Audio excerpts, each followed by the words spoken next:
ఆఫ్ఘనిస్తాన్లో పాకిస్తాన్ నరమేధం సాగించింది. హాస్పిటల్పై దాడి చేసి 400 మంది ప్రాణాలు తీసింది.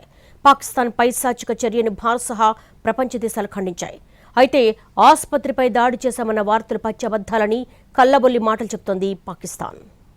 కొన్ని రోజులుగా ఆఫ్ఘనిస్తాన్ పాకిస్తాన్ సరిహద్దులో భీకరంగా ఘర్షణలు జరుగుతున్నాయి. ఆఫ్ఘనిస్తాన్పై తీవ్రస్థాయిలో బాంబులతో పాకిస్తాన్ విరుచుకుపడుతోంది. కానీ యుద్ధంలో సైనిక స్థావరాలపైనే దాడులు చేయాలి. కానీ పాకిస్తాన్ మాత్రం యుద్ధ నీతిని పక్కన పెట్టి అమానుషానికి పాల్పడింది. ఆస్పత్రులు, పాఠశాలలు, జనావాసాలపై దాడులకు తెగబడింది. కాబుల్లోని ఓ ఆస్పత్రిపై వైమానిక దాడి చేసింది. దీంతో 400 మంది చనిపోయారు. మరో 250 మంది గాయపడ్డారు. మృతుల సంఖ్య మరింత పెరిగే అవకాశం ఉందని తెలుస్తోంది. డ్రగ్స్ వ్యసనపరులకు చికిత్స అందిస్తున్న కాబుల్లోని ఓ హాస్పిటల్పై పాకిస్తాన్ అటాక్ చేసిందని ఆఫ్ఘనిస్తాన్ ప్రభుత్వం వెల్లడించింది. భవనంలో పెద్ద ఎత్తున మంటలు చెలరేగాయని తెలిపింది. ఆస్పత్రి పూర్తిగా దెబ్బతిందని, శిథిలాల కింద ఉన్న మృతదేహాలను కూడా వెలికి తీశామని చెప్పింది. పాకిస్తాన్ దాడిని ప్రపంచ దేశాలు ఖండించాయి.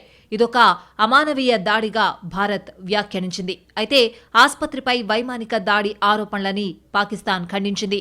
ఆఫ్ఘాన్ సైనిక స్థావరాలు, ఉగ్రవాద మౌలిక సదుపాయాలే లక్ష్యంగా తాము ఖచ్చితమైన అటాక్స్ చేశామని కల్లబొల్లి మాటలు చెప్తోంది.